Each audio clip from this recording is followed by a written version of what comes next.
এই জন্য যারা প্রেম করে পালিয়ে কোর্টে গিয়ে কোর্ট ম্যারেজ করে বিবাহ করেছেন, আপনাদের বিবাহ অবৈধ, এই বিবাহ হবে না, পুনরায় নতুন করে বিয়ে করে সংসার করতে হবে। এখন আপনি হয়তো বলতে পারেন যে আমি বিবাহ করেছিলাম পালিয়ে, কিন্তু 2 মাস পরে তো মেনে নিয়েছে। আরে ভাই, মেনে নেওয়া আর বিবাহ দেওয়া এক জিনিস না। করেছে, কিন্তু আজকে আমাদের সমাজের এক শ্রেণীর মানুষ এই প্রেম প্রীতি ভালোবাসার নামে মেয়েদেরকে ইসলামের এই মর্যাদার বাহিরে গিয়ে তাদেরকে পালিয়ে কোর্ট ম্যারেজ করে বিবাহ করে দিচ্ছে। কথা বুঝেন না মনে হয়? একটা বাবা একটা মেয়েটাকে 12, 13, 14, 15 বছর পর্যন্ত বড় করে তোলে।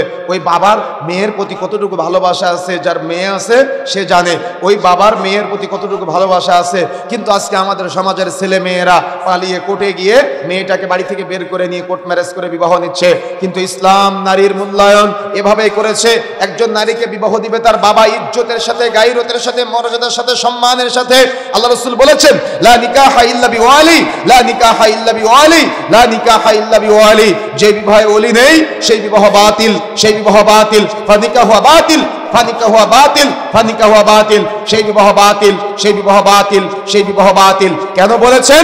যাতে করে একজন নারীর মন সবসময় নরম হয়, হৃদয়টা নরম হয়, কলিজাটা নরম হয়। একজন ছেলে যাতে করে তাকে ভুলিয়ে ভালিয়ে দুইজন একসাথে হয়ে আমি তোমাকে বিয়ে করলাম কবুল বলে দুইজন জেনায় লিপ্ত হলো, যাতে করে এমন কোন প্রসেসিং এর মধ্যে কোনো নারী যেতে না পারে।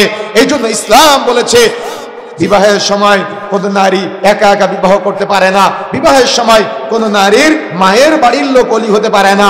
বিবাহের সময় একজন নারীর অবশ্যই ওলির প্রয়োজন আছে।